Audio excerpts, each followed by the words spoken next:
அமரர் கல்கி எழுதிய பொன்னியின் செல்வன் சுருக்கப்பட்ட பதிப்பு. அத்தியாயம் 16. சுந்தர சோழர். பனை லட்சணை தாங்கிய மோதிரம் கதைகளில் வரும் மாய மோதிரத்தைப் போல அபாரமான மந்திர சக்தி வாய்ந்ததாக இருந்தது. காலை நேரத்தில் பால் தயிர் விற்பவர்கள், பூக்கூடைக்காரர்கள், காய்கறி விற்பவர்கள், பழக்கடைக்காரர்கள் மற்றும் பல தொழில்களையும் செய்வோர், கணக்கர்கள், உத்தியோகஸ்தர் முதலியோர் ஏக கூட்டமாக கோட்டைக்குள் பிரவேசிக்க முயன்று கொண்டிருந்தார்கள்.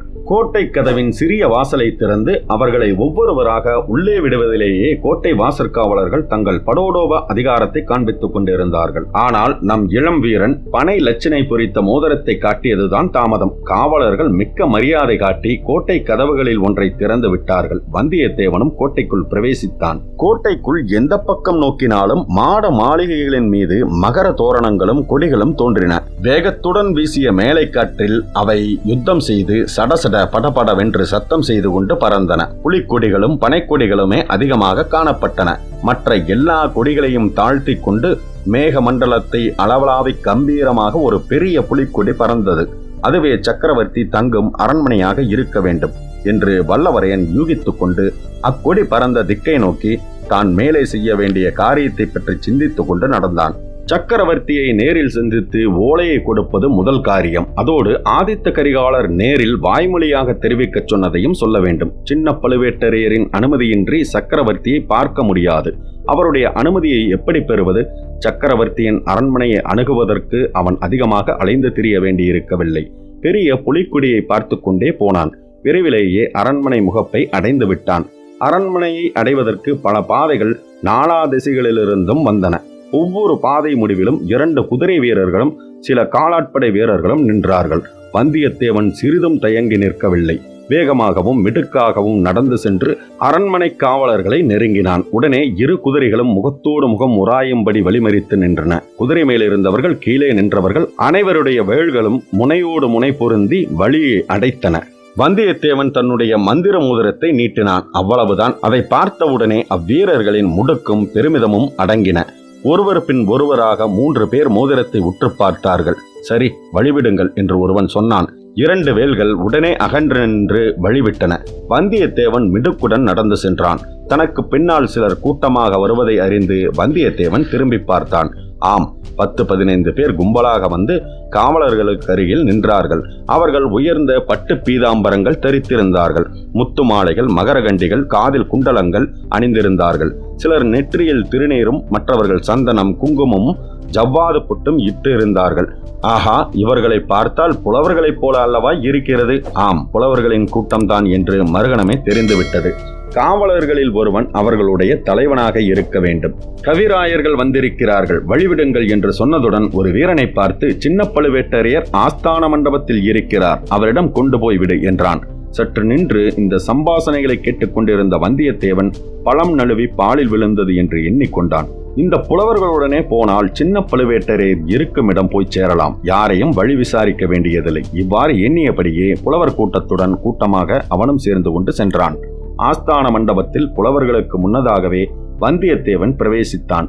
அங்கே ஓர் உயர்ந்த சிம்மாசனத்தில் கம்பீரமாக வீற்றிருப்பவர்தான் பழுவேட்டரையராக இருக்க வேண்டும் என்று யூகித்துக் கொண்டான். அவரை சுற்றிலும் பலர் கைகட்டி வாய் புதைந்து நின்றார்கள்.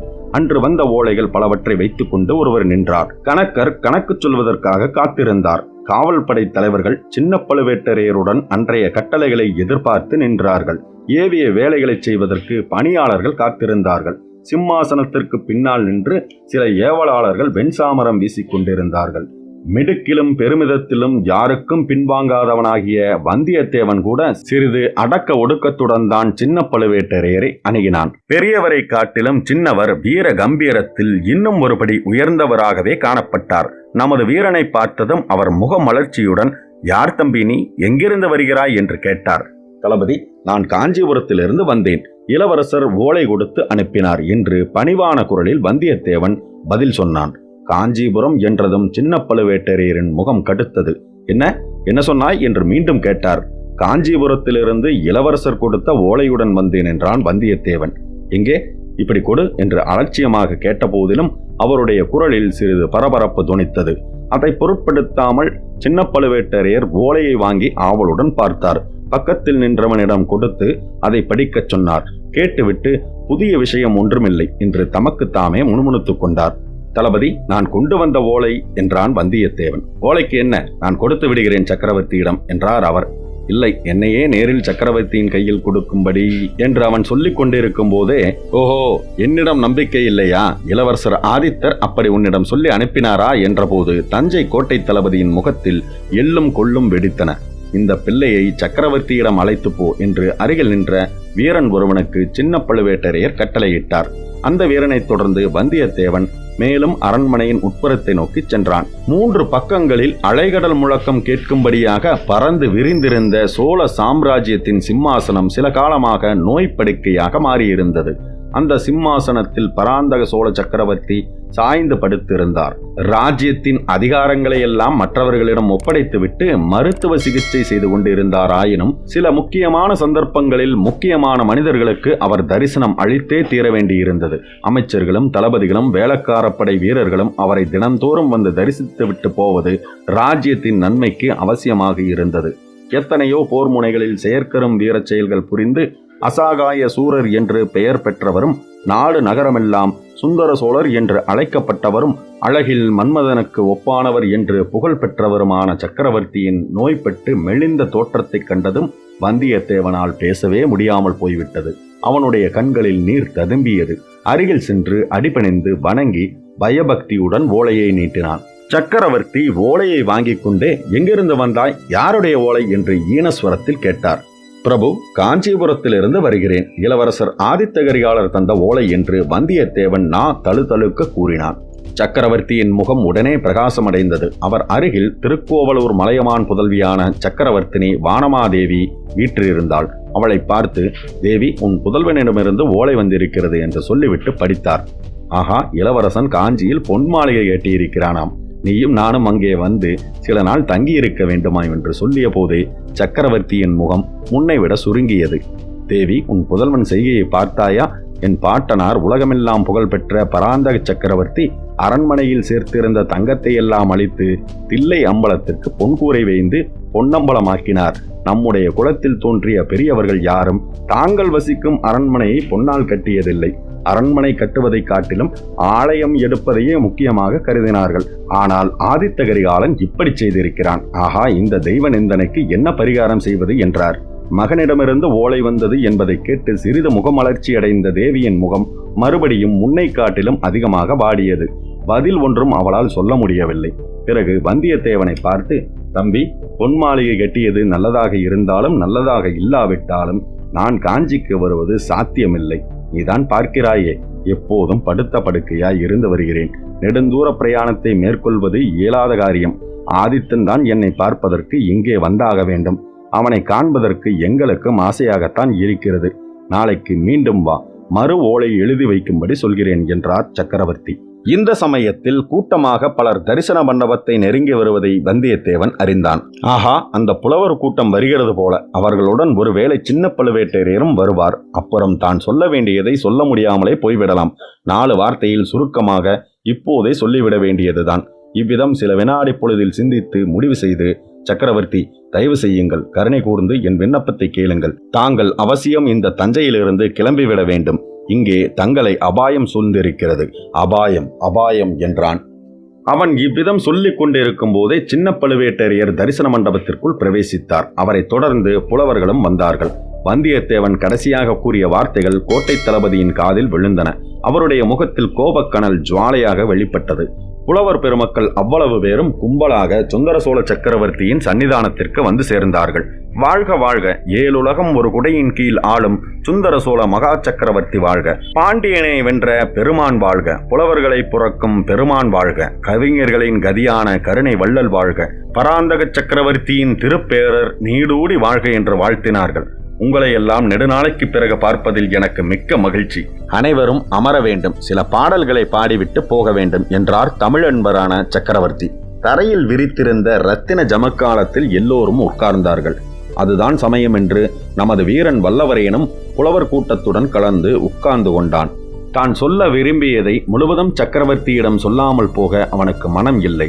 ஒருவேளை சந்தர்ப்பம் கிடைத்தால் சொல்லிவிட்டு போகலாம் என்று எண்ணி உட்கார்ந்தான். இதை சின்ன பழுவேட்டரையர் கவனித்தார். அவருடைய மீசை துடித்தது. முதலில் அவனை வெளியில் அனுப்பிவிடலாமா என்று நினைத்தார். பிறகு அவன் அங்கே தம்முடைய கண்காணிப்பில் இருப்பதே நலம் என்று தீர்மானித்தார். எனவே அவனை பார்த்ததும் பார்க்காதது போல் இருந்தார். இந்த புலவர்கள் சென்ற பிறகு அவனை வெளியே அழைத்துச் சென்று அவன் மகாராஜாவிடத்தில் சொன்ன செய்தி என்னவென்பதை நன்கு தெரிந்து கொள்ள அவர் விரும்பினார். அபாயம் அபாயம் என்ற அவனுடைய குரல் அவர் காதில் இன்னும் ஒலித்துக் கொண்டே இருந்தது. புலவர்களே, தமிழ் பாடல்கள் கேட்டு அதிக காலமாயிற்று. என் செவிகள் தமிழ் பாடலுக்காக பசித்திருக்கின்றன. உங்களில் எவரேனும் புதிய பாடல் ஏதேனும் கொண்டு வந்திருக்கிறீர்களா என்று சுந்தர சோழ சக்கரவர்த்தி கேட்டார். உடனே ஒரு புலவர் எழுந்து நின்று, பிரபு, உலகபுரத்தில் தங்கள் திருப்பெயரால் விளங்கும் சுந்தர சோழ பெரும்பள்ளியிலிருந்து அடியேன் வந்தேன். சிவநேச செல்வராகிய தாங்கள் பௌத்த மடாலயத்துக்கு நிபந்தனம் அளித்து உதவியதை இந்த தமிழகமெங்கும் உள்ள பௌத்தர்கள் பாராட்டி போற்றுகிறார்கள். தாங்கள் உடல் நோயுற்றிருப்பது அறிந்தது முதல் பிக்ஷுக்கள் மிகுந்த கவலை கொண்டு தங்கள் உடல்நலத்திற்காக பிரார்த்தனை நடத்தி வருகிறார்கள். அந்த பிரார்த்தனை பாடலை இவ்விடம் சொல்ல அருள் கூர்ந்து அனுமதி தர வேண்டும் என்றார். அப்படியே சொல்ல வேண்டும், கேட்க காத்து கொண்டிருக்கிறேன் என்றார் சக்கரவர்த்தி. புலவரும் பின்வரும் பாடலை இசையுடன் பாடினார். போதியன் திருநிழல் புனித நிற்பரவுதும் மேதகு நந்தினிபுரி மன்னர் சுந்தர சோழர் வன்மையும் வனப்பும் திண்மையும் உலகிற் சிறந்து வாழ்கனவே என்று அவர் பாடி முடிக்க, பாடலை கேட்டதும் புலவர்கள் அத்தனை பேரும் நன்று நன்று என்று கூறி தங்கள் பாராட்டுதலை தெரிவித்தார்கள். தளபதி, இனி புலவர்களுக்கு பரிசுகளை கொடுத்து அனுப்பிவிடலாம் என்றார் மன்னர். புலவர்களே, நீங்கள் இப்போது விடைபெற்றுக் கொள்ளலாம் என்றார் கோட்டை தளபதி. புலவர்கள் மன்னருக்கு வாழ்க வாழ்க என்று கூறி கோஷமிட்டுக் கொண்டு புறப்பட்டார்கள். வல்லவரையன் அப்புலவர்களுடனே தானும் நழுவி விடலாம் என்று எண்ணி எழுந்து கூட்டத்தின் நடுவில் நடந்து சென்றான். ஆனால் அவன் எண்ணம் நிறைவேறவில்லை. வாசற்படியை நெருங்கிய போது ஒரு வலிய இரும்பு கை அவனுடைய கையின் மணிக்கட்டை இறுக பிடித்தது. வல்லவரையன் நல்ல பலசாலிதான். ஆயினும் அந்த வஜ்ர பிடியின் வேகம் அவன் உச்சந்தலை முதல் உள்ளங்கால் வரையில் ஒரு குலுக்கு குலுக்கி அவனை செயலிழந்து நிற்கும்படி செய்துவிட்டது. அவ்விதம் பிடித்த இரும்பு கரம் சின்ன பழுவேட்டரையரின் கரம்தான் என்பதை நிமிர்ந்து பார்த்து தெரிந்து கொண்டான். புலவர்கள் தரிசன மண்டபத்திலிருந்து வெளியேறினார்கள். அத்தியாயம் 17. நம் விருந்தாளி. புலவர்கள் சென்ற பிறகு அரண்மனை மருத்துவர் சக்கரவர்த்திக்கு மருந்து கலந்து கொண்டு வந்தார். மலையமான் மகளான பட்டத்தரசி அதை தன் திருக்கரத்தால் வாங்கி கணவருக்கு கொடுத்தாள். அதுவரை பொறுமையாக காத்திருந்த சின்ன பழுவேட்டரையர் வந்தியத்தேவனை பிடித்த பிடி விடாமல் இழுத்து கொண்டே சக்கரவர்த்தியின் அருகில் போய் சேர்ந்தார். பிரபு, புது மருந்தினால் ஏதாவது பலன் தெரிகிறதா என்று கேட்டார். பலன் தெரிகிறதாக மருத்துவர்கள் சொல்கிறார்கள், தேவியும் சொல்கிறார். ஆனால் எனக்கென்னவோ நம்பிக்கை உண்டாகவில்லை. உண்மையை சொன்னால் தளபதி, இதெல்லாம் வீண் முயற்சி என்றே தோன்றுகிறது. என் விதி என்னை அழைக்கிறது. யமன் என்னை தேடிக்கொண்டு இங்கே வந்து சேருவான் என்றுதான் நான் நினைக்கிறேன் என்றார் சக்கரவர்த்தி. பிரபு, தாங்கள் இப்படி மனமுடைந்து பேசக்கூடாது. எங்களை எல்லாம் இப்படி மனம் கலங்கும்படி செய்யக்கூடாது. சக்கரவர்த்தியாரே, அரண்மனை வைத்தியர் தங்களுக்கு அபாயம் ஏதும் இல்லை என்று கூறுகிறார். ஆனால் இந்த சிறு பிள்ளை தங்களிடம் ஏதோ அபாயத்தை பற்றி சொல்லிக் கொண்டிருந்தான் போல எனக்கு காதுக்கு கேட்டது. அவன் காஞ்சி நகரிலிருந்து வந்த பிள்ளைதானே? ஆமாம், ஏதோ அபாயம் என்று சொன்னான். எதை பற்றி சொன்னாய் தம்பி? என்னுடைய நிலையை பற்றியா என்றார் சக்கரவர்த்தி. வல்லவரையனுடைய மூளை மின்னல் வேகத்தில் வேலை செய்தது. அபாயத்தை பற்றி தான் எச்சரித்ததாக ஒப்புக்கொண்டால் சந்தேகங்கள் ஏற்பட்டு தனக்கு அபாயம் நேரிடுவது நிச்சயம். இந்த இக்கட்டிலிருந்து தப்ப வேண்டும். நல்ல ஒரு உபாயம் செய்து பார்க்கலாம். இலக்கணத்தை துணையாக கொண்டு நெடிலை குறிலாக்கலாம் என்று அவன் யோசித்துக் கொண்டே பேசத் தொடங்கினான். சக்கரவர்த்தி பெருமானே, அபாயத்தை பற்றி சொல்வதற்கு நான் யார்? நம் வீரத்தளபதி சின்ன பழுவேட்டரையரும் அரண்மனை வைத்தியரும் சாவித்திரி அம்மனையொத்த மகாராணியும் இருக்கும்போது என்ன அபாயம் வந்துவிடும்? அபயம் அபயம் என்று தங்களிடம் நான் முறையிட்டுக் கொண்டேன். பழைய வானர் குலத்திற்கு நான் ஒரு அரியா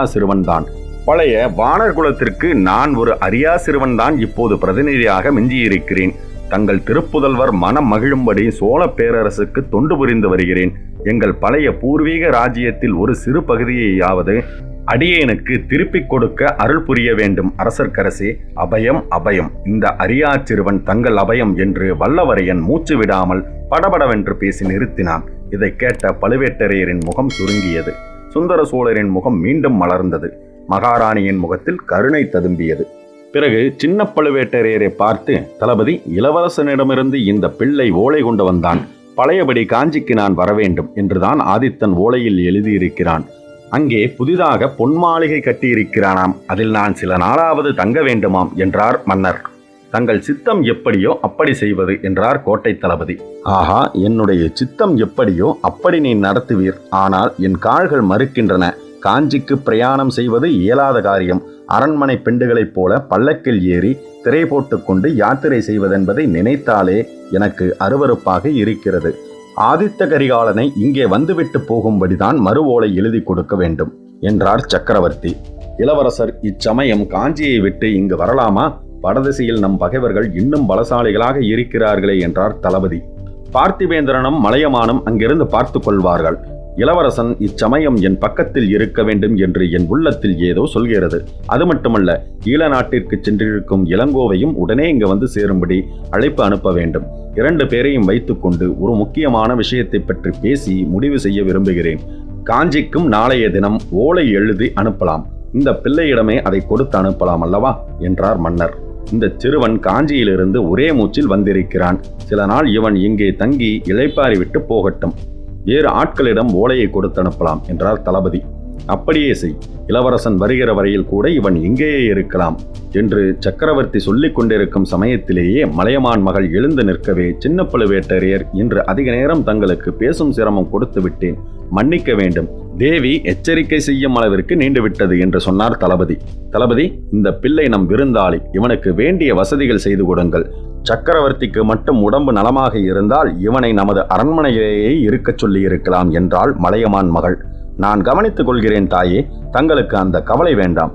நன்றாக கவனித்துக் கொள்கிறேன் என்றார் சின்ன பழுவேட்டரையர். அப்போது அவரை அறியாமலேயே அவருடைய ஒரு கை மீசையை தொட்டு முறுக்கியது.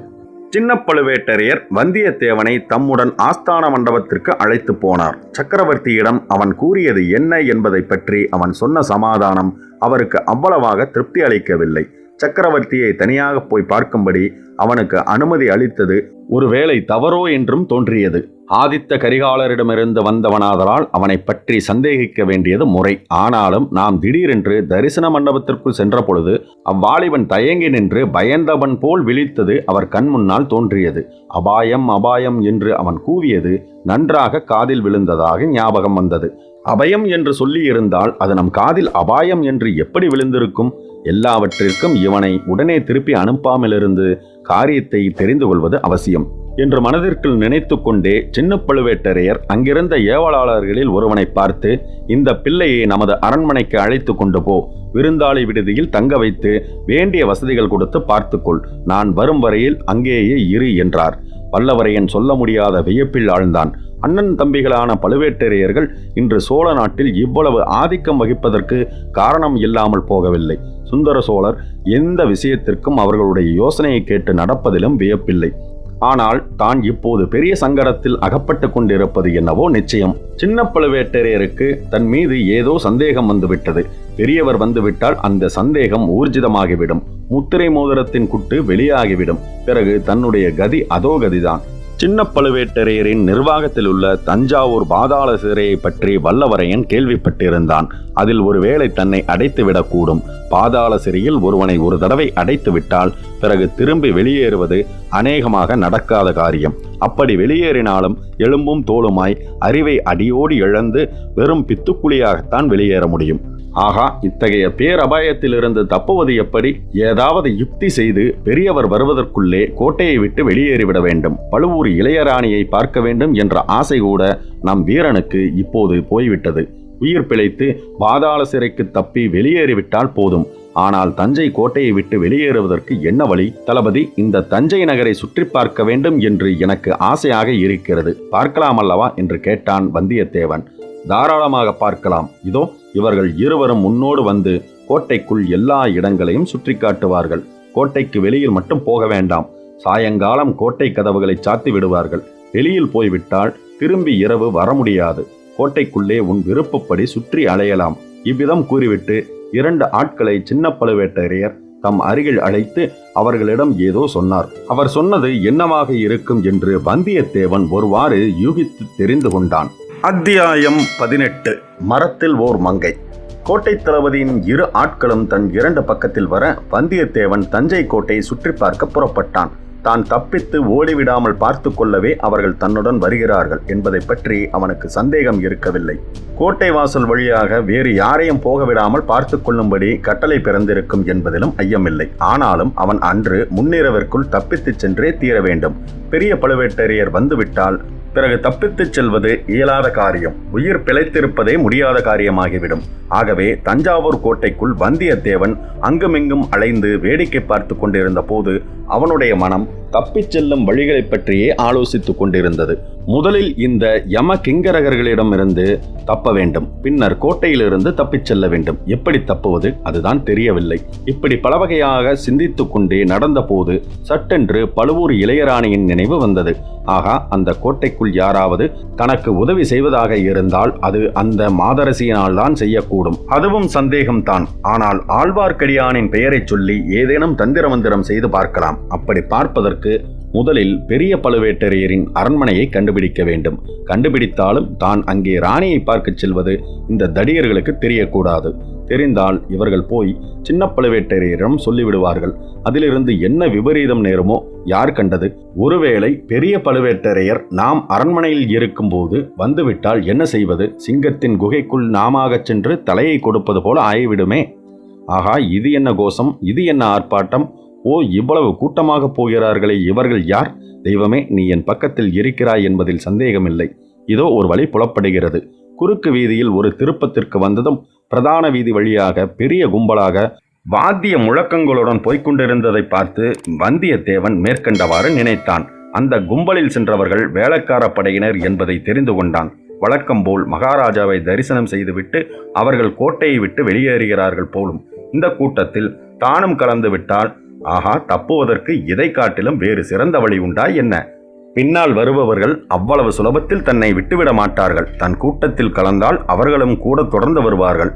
கோட்டை வாசல் வழியாக வெளியேறுவதும் எளிதாக இருக்காது. வாசற்காவல் செய்வோர் அவ்வளவு ஏமாந்தவர்களாக இருந்து விடுவார்களா என்ன? தன்னை கண்டுபிடித்து தடுத்து நிறுத்திவிட மாட்டார்களா? ஆயினும் ஒரு முயற்சி செய்து பார்க்க வேண்டியதுதான், வேறு வழி இல்லை. கடவுளே பார்த்து காட்டியிருக்கும் இந்த வழியை உபயோகித்துக் கொள்ளாவிட்டால் தன்னை போன்ற மூடன் வேறு யாரும் இல்லை என்று வந்தியத்தேவன் யோசித்துக் கொண்டே வழக்கம் போல பின்னால் வந்தவர்களை பார்த்து இது என்ன கூட்டம் என்று வந்தியத்தேவன் கேட்டான். வேளக்கார படை என்று அவர்கள் சொன்னதும் அந்த படையை பற்றிய விவரங்களை கேட்கலானான்.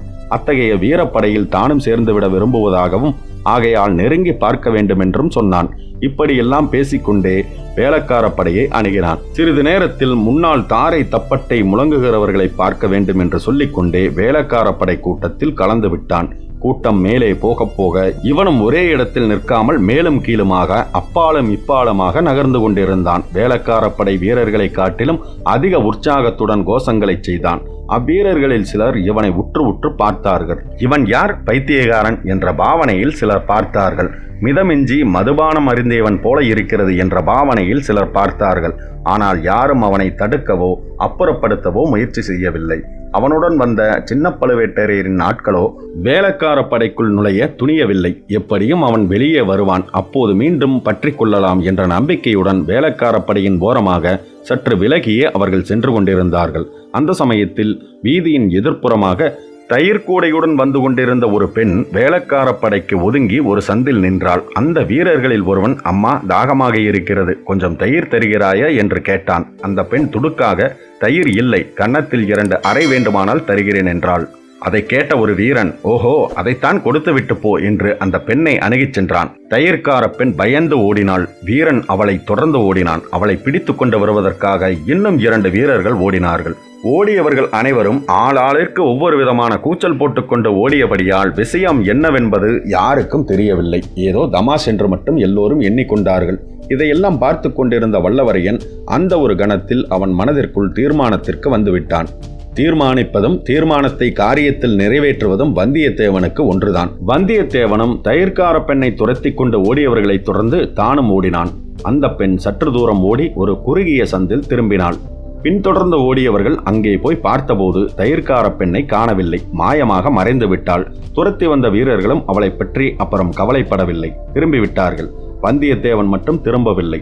அந்த பெண் புகுந்து சென்ற சந்து வழியாகவே மேலும் ஓடினான். இன்னும் 2-3 சந்துகள் புகுந்து திரும்பிய பிறகே ஓட்டத்தை நிறுத்தி மெதுவாக நடக்கலானான். வேலைக்கார படை சாதாரணமாக கோட்டையிலிருந்து வெளியேறும் நேரம் சூரிய அஸ்தமன நேரம் அல்லவா? வந்தியத்தேவன் இப்போது புகுந்து சென்ற சந்துகளில் ஏற்கனவே இருள் சூழ்ந்து விட்டது. இருபுறமும் சில இடங்களில் மதில் சுவராக இருந்தது, சில இடங்களில் செடி கொடிகள் அடர்ந்த வேலியாக இருந்தது. வந்தியத்தேவன் எங்கும் நிற்காமல் போய்கொண்டே இருந்தான். திசைகளை பற்றி அவன் கவலைப்படவில்லை. பெரிய வீதிகளில் புகாமல் சந்து பொந்துகளின் வழியாக புகுந்து போனால் எப்படியும் கோட்டையின் வெளிச்சுவரை அடைந்தே தீர வேண்டும். கோட்டை சுவரை அடைந்த பிறகு என்ன செய்வது என்பதை பற்றி பிறகு தீர்மானித்துக் கொள்ளலாம். யோசித்து யுக்திகள் கண்டுபிடிப்பதற்குத்தான் இரவெல்லாம் நேரம் இருக்கிறதே. சற்று நேரத்தில் எல்லாம் நன்றாக இருட்டிவிட்டது. அவன் சென்ற பாதை கடைசியில் ஒரு மதில் சுவரில் வந்து முடிந்தது. இருட்டில் நடந்து வந்த வந்தியத்தேவன் அச்சுவரின் மேல் லேசாக மோதிக்கொண்டான். சுவர் என்று மட்டும் தெரிந்தது. அது என்ன சுவர், எவ்வளவு உயரமான சுவர் என்பது ஒன்றும் தெரியவில்லை. அநேகமாக அது கோட்டையின் மதில் சுவராகவே இருக்க வேண்டும். அப்படியானால் இங்கேயே உட்கார்ந்து விடுவதுதான் சரி. சிறிது நேரத்திற்கெல்லாம் சந்திரன் உதயமாகும். அப்போது பார்த்து தெரிந்து கொள்ளலாம். அதுவரை ஒளிந்திருப்பதற்கு இதை காட்டிலும் நல்ல இடம் இருக்க முடியாது. இந்த நேரத்திற்குள் சின்ன பழுவேட்டரையரின் ஆட்கள் திரும்பி போயிருப்பார்கள். போய் சொல்லியிருப்பார்கள். கோட்டை தளபதி தன்னுடைய ஆட்களை நாலாபுரமும் ஏவியிருப்பார். ஒருவேளை வேலைக்கார படையுடன் தான் வெளியேறி இருக்கலாம் என்று சந்தேகித்திருப்பார். கோட்டைக்கு உள்ளேயும் வெளியேயும் தன்னை தேடிக்கொண்டிருப்பார்கள். தேடட்டும், தேடட்டும், நன்றாக தேடட்டும்.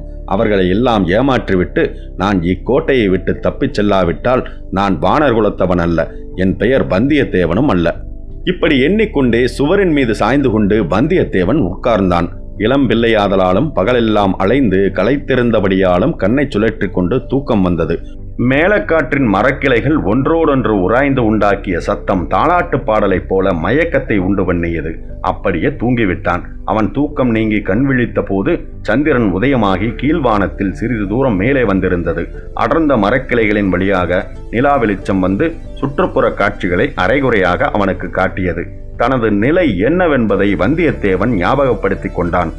சுவரில் சாய்ந்தபடி தான் தூங்கிவிட்டது அவனுக்கு வியப்பை அளித்தது. தன்னுடைய துயிலை நீக்கி விழிக்கச் செய்த காரணம் யாது? ஏதோ ஒரு குரல் கேட்டது போல தோன்றியதே. அது மனித குரலா அல்லது இரவில் விழித்திருக்கும் பறவையின் குரலா? குரல் கேட்டது உண்மைதானா என்று நினைத்து கொண்டே வந்தியத்தேவன் அண்ணாந்து பார்த்தான். அரைகுறையான நிலா வெளிச்சத்தில் செங்குத்தான சுவர் தெரிந்தது. இது கோட்டை சுவராக இருக்க முடியாது. கோட்டை சுவர் இன்னும் உயரமாக இருக்கும். ஒருவேளை வெளிக்கோட்டை சுவருக்குள்ளே இன்னொரு சிறிய கோட்டை சுவராக இருக்குமோ, அல்லது பெரியதொரு அரண்மனை தோட்டத்தின் மதில் சுவரோ? அண்ணாந்து பார்த்து கொண்டே வந்தியத்தேவன் எழுந்தான். ஒரு கணம் அவனுடைய இருதய துடிப்பு நின்று போனது. பீதி உண்டாகியது. அதோ அந்த மதில் சுவருக்கு மேலேயுள்ள மரக்கிளையில் இருப்பது என்ன என்று அவன் நினைத்து கொண்டிருக்கும் போதே, என்ன ஐயா, சுவரில் சாய்ந்தபடி தூங்கிவிட்டாயா? எத்தனை தடவை கூப்பிடுறது என்று ஒரு குரல் கேட்டது. மரக்கிளையின் மீது உட்கார்ந்திருப்பவள் ஒரு பெண்மணிதான். இது என்ன கனவா அல்லது உண்மையில் நடப்பதா? மீண்டும் அப்பெண்ணின் குரல்.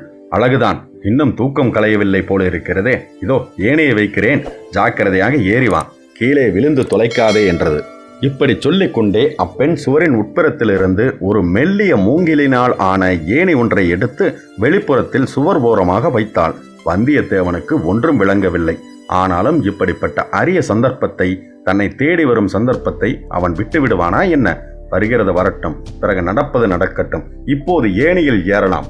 சுவரின் உச்சியை அடைந்த பிறகு மற்ற விவரங்களை கேட்டு தெரிந்து கொள்ளலாம் என்று யோசித்துக் கொண்டே ஏணியில் 3/4 பங்கு அவன் ஏறிய போது அந்த பெண் மறுபடியும் பேசத் தொடங்கினாள். நல்ல தாமதக்காரன்தான் நீ.